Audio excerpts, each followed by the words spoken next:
Your morning news now. President Trump and congressional leaders announced a debt and budget agreement. The deal would restore the government's ability to borrow to pay bills past next year's elections. It will also build on large gains for both the Pentagon and domestic agencies.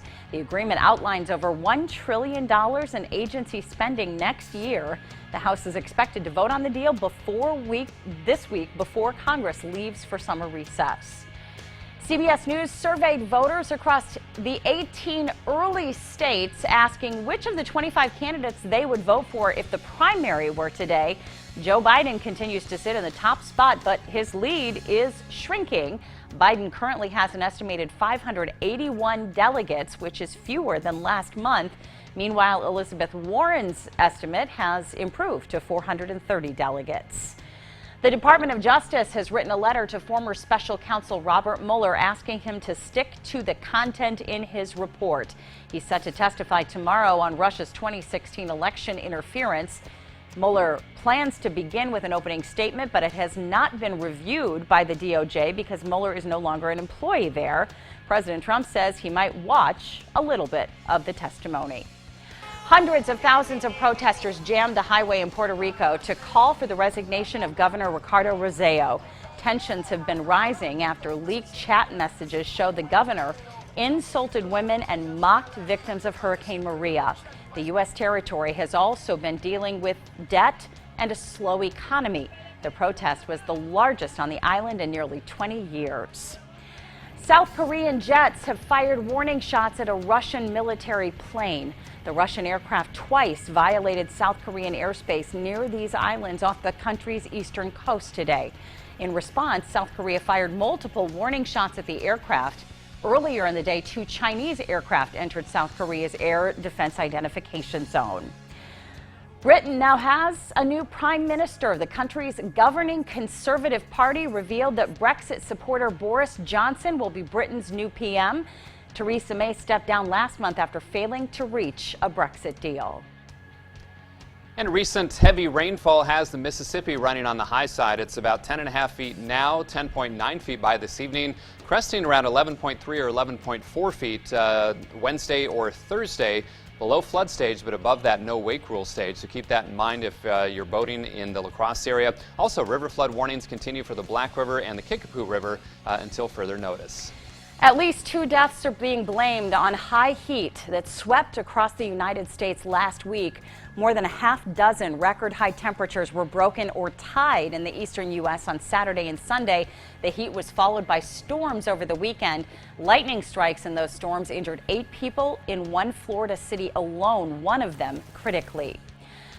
A new study of 400,000 American teens and adults show people are more likely to try recreational drugs for the first time during the summer. Researchers say that's when people have extra recreational time for outdoor activities. That includes music festivals where recreational drug use is common. What we'd really like to see is a more balanced market in sense of more inventory available, because there's plenty of buyers in the market. But those buyers have to be really competitive. Home sale numbers dropped in June compared to a year ago. The state saw a nearly 10% decrease last month. June is traditionally the strongest month for home sales. That's according to the Wisconsin Realtors Association. However, home sales in La Crosse County did better than the state average.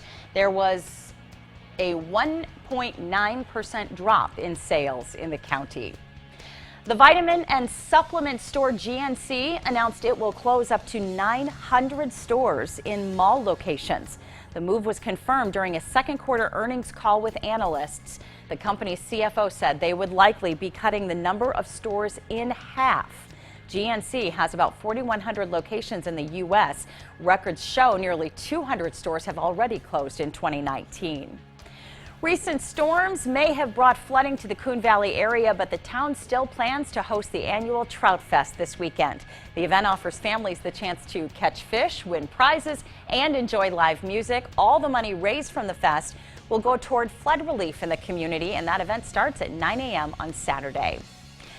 Happening tomorrow in La Crosse, there's an opportunity to learn about sustainable business practices. Western Technical College is hosting the Rise and Shine Sustainability Series.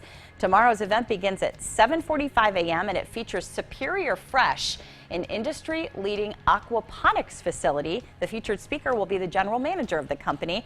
Registration is $20 per seat or $100 for a table of 6.